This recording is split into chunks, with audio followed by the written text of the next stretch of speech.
Hey, what's up, YouTube? Antoine here. I'm back again for another video, and it's been a while since I made my last video. I've tried to make a couple of videos in the interim. I shot a video over the Canon 90D. Honestly, wasn't feeling it, so I'm not gonna put it out. I'll redo it again for like the third or fourth time, and eventually get that out. But even though I've been busy lately, I have had like a crazy revelation when it comes to my film and photography and things like that. And it's something that I've been coming to for a long time, but I didn't really know it was what I was missing. Enter this camera right here. This is the Fujifilm Instax Mini Evo, and this showed me what I was missing in photography. Let's talk about it.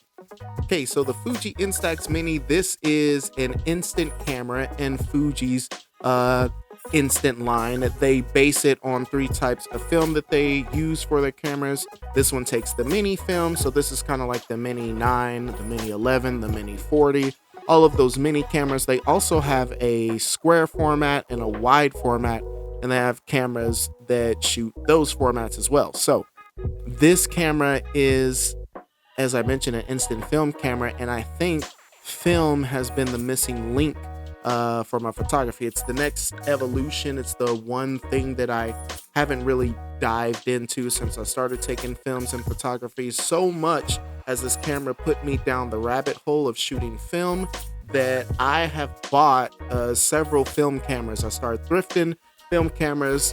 This right here, this guy I found in a thrift store. This is the Minolta XG1. Cute little camera here. Haven't tried it out, but I'm excited to dive into this one here. Camera, allegedly, everyone starts out with the Canon AE1. This is the AE1 program right here. And after doing some research, I tracked down and bought my dream film camera here, which is this blacked out Canon F1 here, and we will take a look at all of these cameras and more in separate videos. But back to this camera, because this is what really put me on the path of shooting film in the first place. Like I said, it's an instant film camera, and once I printed my first shots from this, the just kind of lo-fi analog look, that's what I've been missing, is the film look. I'd been on this kick for a while. I started out buying vintage lenses to adapt to my modern cameras to get a softer, more analog look, and that was my first steps into trying to replicate the film look. And so eventually I just went down the rabbit hole, started buying and using film cameras. But let's talk about this one in particular, because this isn't a film camera in the traditional sense. It's actually a digital camera that prints onto film. So what do you get with this? Well, taking a look at it, some of the specs to run down here, it uses a 28 millimeter f2.0 lens, which as far as the Instax lenses goes, that's a very, very good lens. The trade-off with it being, though, you're dealing with basically like a cell phone size sensor. I think it's a 1/5 of an inch sensor. So you're not going to really see things like shallow depth of field unless, of course, you're taking macro shots in most cases. But that is a far cry from the 12.6 aperture cameras that a lot of the other Instax instant cameras do. The thing I love most about this camera is the design. So we got to talk about the design and build quality. Design wise, this camera's a 10 out of 10. If you squint your eyes, it kind of looks like Fuji rangefinders like the X100V and things like that. It's got that cool retro black and silver aesthetic. On the top here, you've got a bunch of different dials. So this camera comes with 12 lens effects and 12 different cameras effects that you can use in tandem with each other to create some unique compositions. 100 in all is what they advertise. The build of all the buttons feels really nice. The shutter buttons, of which there are two, they're okay. They feel good enough that you can half press to get focus and things like that before you take the photo. I feel like they're a little bit on the squishy side though, but everything else is straight ASMR level. I mean, you got from, let's just take a look here. So Okay, that's how you switch the lens effects. Very nice. Here, how you switch the camera effects. Tactile, also very nice. My favorite is printing. So cool thing about this camera, because it's digital and it prints digital films, with a lot of the instant cameras, you shoot the photo, it prints the photo. That's all well and good, and I do like that as well. I also have an SQ6 from Fujifilm, but sometimes you either just screw up, or sometimes it's nice to make a copy of the film or to keep the film for posterity's sake. With those instant cameras, once you shoot the photo, that's the photo. It's the only one in the world, unless you try to take one right after, and then you can get one very similar to it. But in a lot of, instances, especially when you're catching like still life and things like that, if you're not quick, then the moment's gone and then that's it. So I do like the fact that you can digitally store the photos, and if you want to print, then you can print. If not, you don't have to. It's also nice that if I want to go out with this, if I'm out of film, I can still go out with this and take pictures, and then just whenever I get a hold of more film, I'll be ready to print, and I will have not lost anything, because I didn't have film when I was shooting before. So again, I honestly really like the digital aspect. It's a 5 megapixel sensor on here, so it's not the best. It's more akin to like a cell phone from the mid 2000s, but that look is very much coming back, hence the rise in digicams from the early and mid 2000s. So you're not really missing anything there, and even still, some of the images I've gotten off this sensor,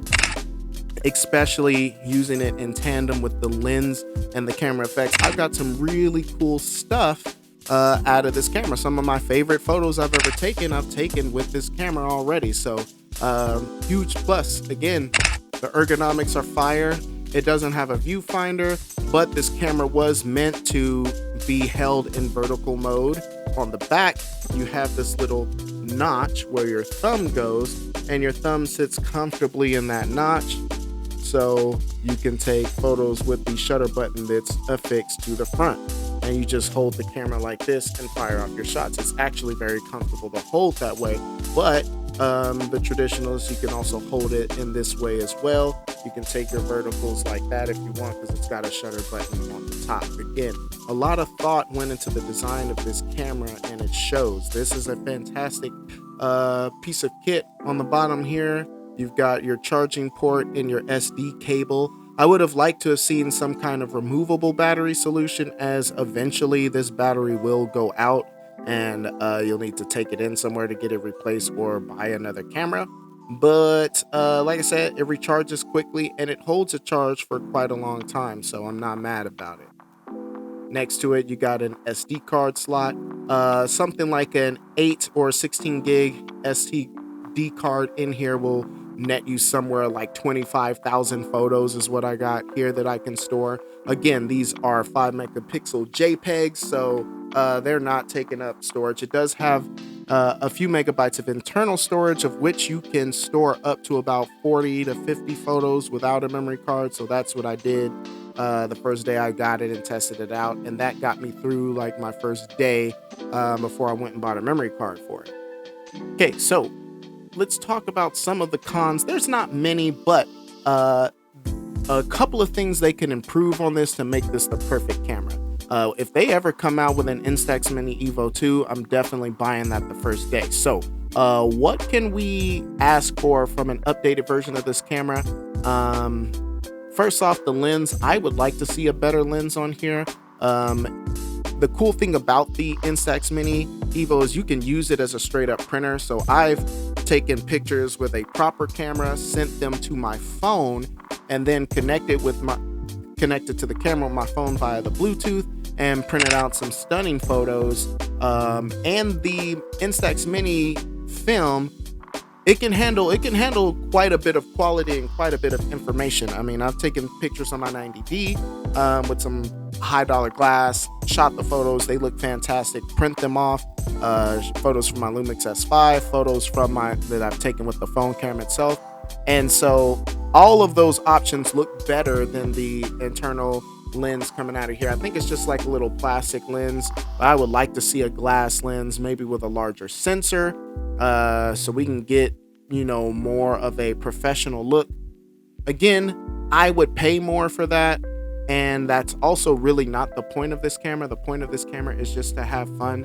Okay. It's just to catch those random day-to-day moments, or maybe you go out somewhere. I love taking this out when I'm doing street photography. And if I meet a family or a couple, I'll ask to take their picture and just print them out a photo and hand it off to them. And this camera is really allowing me to give the gift of photography faster than ever. Like, I mean, you can always, link up on Facebook or Instagram and send digital stills, but to give them a physical picture that they can put in their wallet, put in the back of their phone case, and have that forever, absolutely fantastic. I've been doing that for people out on the streets, and they are so happy and so excited to get those. It's nice meeting people in that way.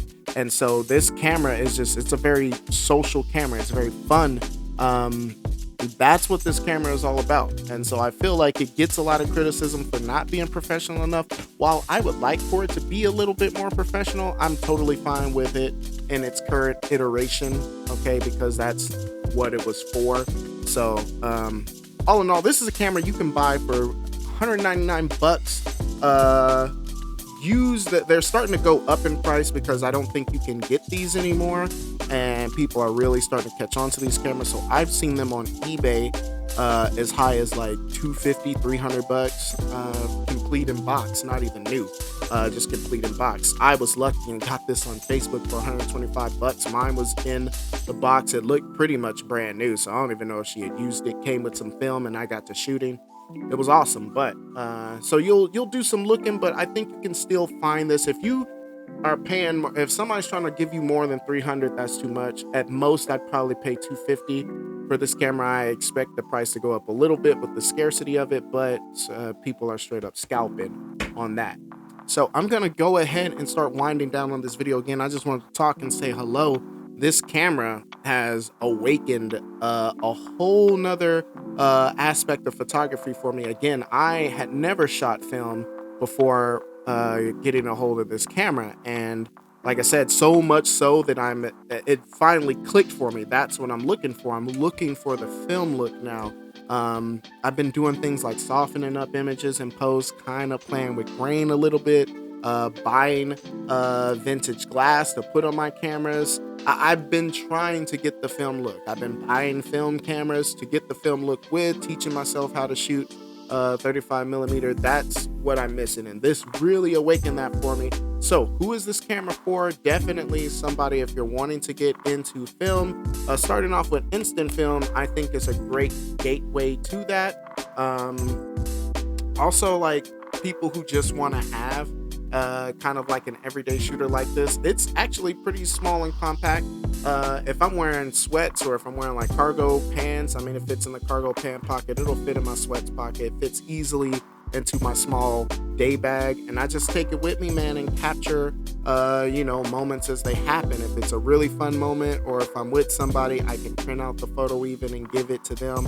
Or if I take a picture with another camera, I can easily transfer it to my phone, which I can then transfer to here and print out a solid image.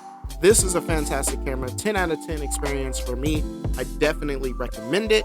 And that's pretty much all I got to say about that.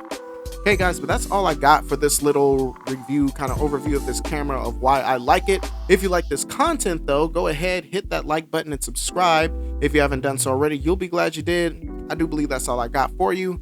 I'm out. Till next time.